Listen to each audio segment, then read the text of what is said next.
Welcome friends આ વિડીયોમાં હું રેલવે સેક્ટરની એક સરસ મજાની કંપની તમારા માટે લઈને આવ્યો છું. નામ તમે જોઈ શકો છો, ટીટાગર રેલ સિસ્ટમ લિમિટેડ. કંપનીની કરંટ માર્કેટ પ્રાઇસ 787 રૂપીસ છે. કંપનીના બિઝનેસની વાત કરીએ તો freight wagons, passenger coaches, metro train, આ સિવાય રેલવે સેફટી, શિપ બિલ્ડિંગમાં કામ કરતી કંપની છે. કંપનીના બેઝિક પેરામીટર આપણે જોઈએ તો તમે જોઈ શકો છો 10,593 કરોડનું કંપનીનું માર્કેટ કેપ છે. કંપનીનો એક વર્ષનો હાઈ 1100ની આજુબાજુ છે, જ્યારે લો 655ની આજુબાજુ છે. એકચ્યુઅલી કંપનીનો લાઈફ ટાઈમનો જે હાઈ છે એ કંઈક 1800-1900 રૂપિયા છે. સો આનાથી પણ ઉપર છે. કંપનીના બીજા કેટલાક પેરામીટર જોઈએ તો ટ્રેડ રિસીવેબલ જે છે 517 કરોડ રૂપિયા છે. રિઝર્વ કંપની પાસે બહુ સારું દેખાઈ રહ્યું છે, 2,511 કરોડ. કેશ ઇક્વિવેલન્ટ પર 207 કરોડ સરસ મજાનો કંપની પાસે દેખાઈ રહ્યો છે. કંપની પાસે દેવાની વાત કરીએ તો 637 કરોડનું દેવું આપણને જોવા મળે છે. ડેટ ટુ ઇક્વિટી રેશિયો 0.25 છે, જે એકની નીચે જ છે. સો દેવું કંપનીનું જે છે મેનેજેબલ છે. પ્રમોટર હોલ્ડિંગની આપણે વાત કરીએ તો 40.4% દેખાઈ રહી છે.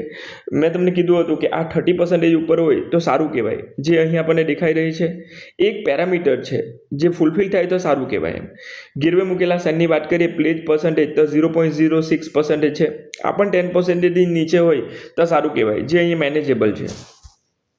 કંપનીના વેલ્યુએશનની આપણે વાત કરીએ તો તમે જોઈ શકો છો કે કંપનીનો જે પીઈ છે 54.3ની આજુબાજુ જે છે. ઇન્ડસ્ટ્રીયલ પીઈ 50 છે. તો અહીં કંપની થોડી ઓવર વેલ્યુ મને નજર આવી રહી છે.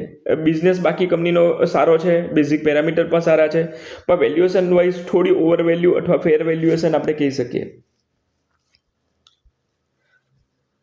કંપનીના કોમ્પિટિટરની આપણે વાત કરીએ તો અહીંયા તમે જોશો તો જુપિટર વેગન્સ કંપનીનો કોમ્પિટિટર છે, જે આ જ સેક્ટરમાં કામ કરે છે. ક્વાર્ટરલી રિઝલ્ટ તમે જોશો તો અહીં આપણે સેલ્સમાં ક્વાર્ટરલી રિઝલ્ટ જોઈ શકીએ છીએ. તો કંપનીનું જે ક્વાર્ટરલી રિઝલ્ટ છે એ અહીંયા સુધી આપણને સારું દેખાઈ રહ્યું છે. પછી અહીંયા તમે જોશો તો આંકડા ફ્લેટ દેખાઈ રહ્યા છે. તો ફ્રેન્ડ્સ, આનું મેઇન રીઝન શું છે? એ જ રીતે આપણે પીએનએલ સ્ટેટમેન્ટ પહેલાં જોઈ લઈએ, પછી આની વાત કરીએ. આપણે પીએનએલ સ્ટેટમેન્ટમાં આપણે જોશું તો અહીંયા પીએનએલ સ્ટેટમેન્ટમાં પણ લોંગ ટર્મમાં જે છે કંપનીનો ગ્રોથ સરસ મજાનો દેખાઈ રહ્યો છે. જો એટલે ઇન શોર્ટ રેલવેની કંપની છે એ લોંગ ટર્મમાં તો ગ્રોથ કરી રહી છે. હવે આપણે આવીએ ક્વાર્ટરલી રિઝલ્ટ પર, જે અહીંયા ફ્લેટ દેખાઈ રહ્યું છે. આપણે વાત કરી અહીંયા તમે જોશો તો અહીંયા સુધી ક્વાર્ટરલી રિઝલ્ટમાં સરસ મજાનો ગ્રોથ છે. પછી અહીંયા કંઈ ફ્લેટ દેખાઈ રહ્યું છે. તો મેઇન રીઝન શું છે ફ્રેન્ડ્સ, કે આ બધી કંપનીઓ રેલવેના બજેટ પર ઘણી ડિપેન્ડન્ટ રહી છે. કેમ કે આમને કોન્ટ્રાક્ટો આખિર ક્યાંથી મળે છે? રેલવે બજેટથી મળે છે. હવે રેલવે બજેટના કેટલાક આંકડા મેં તમને તમારી જોડે શેર કરું. રેલવે બજેટના આંકડા તમે જોશો તો 2021-22માં કંઈ રેલવે બજેટ 1.10 લાખ કરોડ હતું. 2022-23માં 1.40 લાખ કરોડ હતું. 2023-24માં 2.40 લાખ કરોડ હતું. પછી જે છે બજેટ તમે ધ્યાનથી જોશો તો 23-24 પછી 24-25 ને 25-26માં ઓલમોસ્ટ બજેટ ફ્લેટ રહ્યું છે. સો અહીંયા ઇન્વેસ્ટરોને મોટી એક્સપેક્ટેશન હોય છે કે બજેટમાં કંઈક મોટો જમ્પ આવે, જે આ વખતે પણ આપણને છે. એ તો 1 ફેબ્રુઆરીએ જ ખબર પડશે, પણ મને એવું લાગે છે કે ઘણા ટાઈમથી ફ્લેટ બજેટ રહ્યું છે, એટલે આ વખતે સારું આવી શકે છે.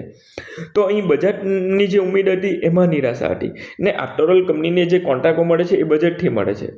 એટલે એ મેઇન રીઝન છે. છેલ્લા 2 વર્ષથી રેલવે કંપનીઓ 1.5-2 વર્ષથી માની લો ને કે એટલી નથી ચાલી, ને એનું પરફોર્મન્સ જે છે ફ્લેટ દેખાઈ રહ્યું છે. બાકી જો બજેટ સારું આવે તો આ કંપનીઓમાં સરસ મજાનો જમ્પ જોવા મળશે, એની 101%ની ખાતરી છે. સો ફ્રેન્ડ્સ, આગળ જઈએ તો પીએનએલ સ્ટેટમેન્ટ આપણે જોયું એ પ્રમાણે બિઝનેસનો ગ્રોથ લોંગ ટર્મમાં પણ સારો દેખાઈ રહ્યો છે. જે તમે જોઈ શકો છો કે 3 વર્ષનો ગ્રોથ જે છે કંપનીનો રેવન્યુ ગ્રોથ 38%, જ્યારે પ્રોફિટ ગ્રોથ તો ખાસો દેખાઈ રહ્યો છે. 5 વર્ષમાં પણ ગ્રોથ ઠીકઠાક છે. હા, પ્રેઝન્ટ કન્ડિશનમાં ગ્રોથમાં જે થોડો પ્રોબ્લેમ દેખાઈ રહ્યો છે, પણ આ લોંગ ટર્મમાં નથી રહેવાનો.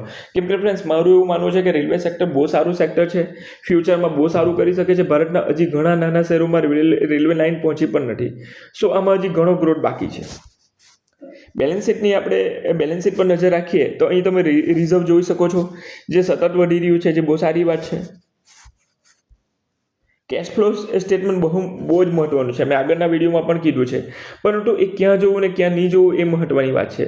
હવે એ તમે એનબીએફસી ને બેંકમાં જોવા જાવ તો નહીં ચાલે, બાકીની કંપનીઓમાં એ ચાલી જાય છે.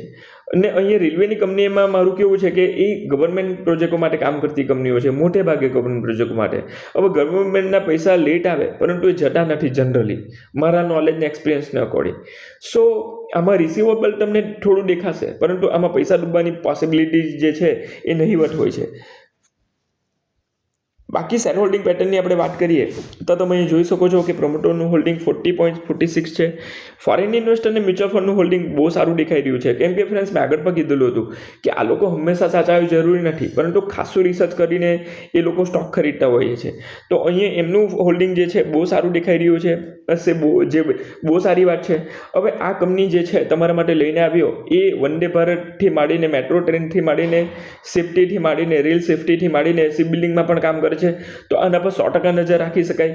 જો બજેટ સારું આવશે તો આ કંપની 100% બહુ સારું રિટર્ન જનરેટ કરી આપે એવી કંપની છે, કેમ કે રેલવે સેક્ટરમાં બહુ ગ્રોથ બાકી છે. પરંતુ આ વિડીયોને તમારે એજ્યુકેશનલ પર્પઝથી જ લેવો, બરાબર. તમારે તમારું રિસર્ચ કરવું. આ મારા નોલેજને એક્સપિરિયન્સને અકોર્ડિંગ મારું રિસર્ચ છે. સ્ટોક ખરીદતા પહેલાં તમારા ફાઇનાન્શિયલ એડવાઇઝરની સલાહ લેવી. એક સ્ટોકમાં ક્યારે બધા પૈસા નહીં નાખવા ફ્રેન્ડ્સ, ડાયવર્સિફિકેશન કરીને ચાલવું. તો આ વિડીયોમાં બસ આટલું જ. બાકી મળીએ નેક્સ્ટ વિડીયોમાં. Thank you so much.